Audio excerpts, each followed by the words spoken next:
In this video, I am going to show you how to set up your Roku streaming device.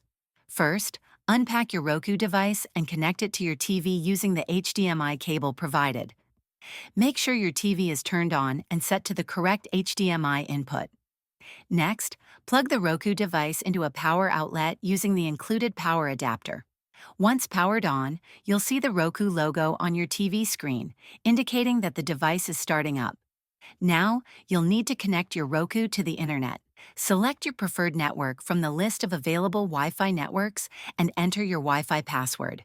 If you prefer a wired connection, you can connect an Ethernet cable from your router to the Roku device. After connecting to the internet, the Roku will automatically check for updates. Allow it to complete this process, which may take a few minutes. Once the updates are finished, you'll be prompted to create or sign in to your Roku account. If you already have an account, simply enter your credentials. If not, you can create a new account by following the on-screen instructions.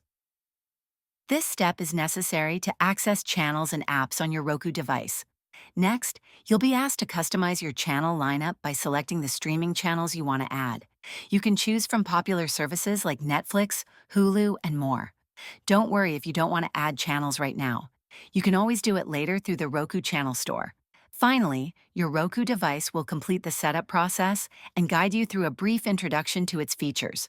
Once everything is set up, you're ready to start streaming your favorite shows and movies. If this video helped you, please like and subscribe to the channel.